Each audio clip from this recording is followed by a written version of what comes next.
بسم اللہ الرحمن الرحیم۔ الصلاۃ والسلام علیک یا رسول اللہ۔ السلام علیکم ورحمۃ اللہ وبرکاتہ۔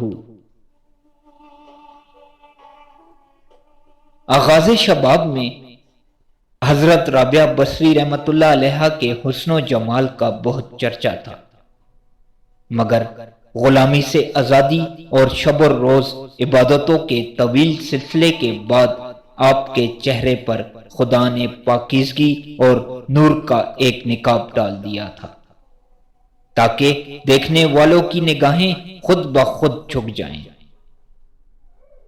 ایک شب کسی قبرستان میں ایک نوجوان نے آپ کا نورانی چہرہ دیکھا، جہاں آپ کسی کام سے گئی ہوئی تھی، جو مثل مہتاب تھا۔ وہ آپ کی شخصیت سے ناواقف تھا۔ وہ آپ کو کوئی غیر مرئی مخلوق سمجھ کر وہاں سے چلا گیا، لیکن چند دن بعد اس نے آپ کو بھرے بازار میں دوبارہ دیکھا تو لاشعوری طور پر آپ کے پیچھے چل دیا اور چلتے چلتے آپ کے دروازے تک پہنچ گیا۔ چونکہ حضرت رابعہ بصری رحمۃ اللہ علیہ چند لمحے قبل داخل ہوئی تھی، لہذا دروازہ کھلا ہی تھا۔ وہ اندر داخل ہو گیا، لیکن جب اس نے حضرت رابعہ بصری رحمۃ اللہ علیہ کو رب کے حضور سجدہ ریز ہو کر راز و نیاز میں مشغول دیکھا تو اس پر سکتہ طاری ہو گیا اور اس کی زبان گنگ ہو گئی۔ جب حضرت رابعہ بصری رحمۃ اللہ علیہ فارغ ہوئی اور آپ نے پلٹ کر نوجوان کو کھڑے دیکھا تو اس سے آنے کا سبب پوچھا، تو اس نے اشارے سے بتایا کہ اس کی زبان کام نہیں کر رہی۔ آپ نے فرمایا کہ اس سے پہلے کہ تیرا دل بھی کام کرنا چھوڑ دے، یہاں سے چلا جا۔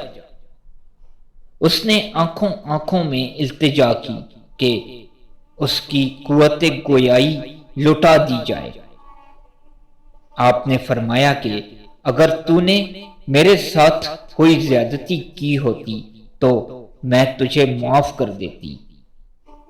میں خدا کی عابدہ ہوں، میرا معاملہ خدا کے ساتھ ہے۔ اگر تو معافی مانگنا چاہتا ہے تو خدا سے مانگ۔ یہ کہہ کر آپ دوبارہ سجدے میں گر گئیں۔ وہ نوجوان بھی سجدہ ریز ہو کر استغفار کرنے لگا۔ طویل گریہ زاری کے بعد خدا نے اس کی زبان اسے لٹا دی، مگر اس پر بھی وہ توبہ کا ورد ہی کرتا رہا۔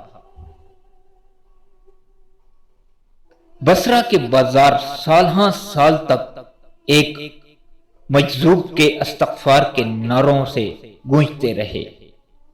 سردی ہو یا گرمی، وہ دیوانہ اپنی دھن میں مست فلک شکاف نعرے لگاتا کوچہ و بازار سے گزرتا رہتا۔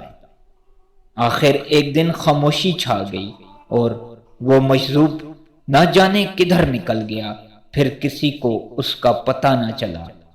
یہ مجذوب وہی نوجوان تھا جو حضرت رابعہ بصری رحمۃ اللہ علیہ کی بدولت دربار خداوندی میں مقرب ٹھہرا۔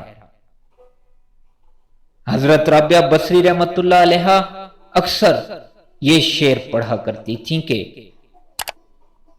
دنیا ایسے دوست کی مانند ہے جو بظاہر دوست ہے لیکن اندر سے دشمن خاص ہے، لیکن اس کی پہچان گہری نظر سے ہی کی جا سکتی ہے۔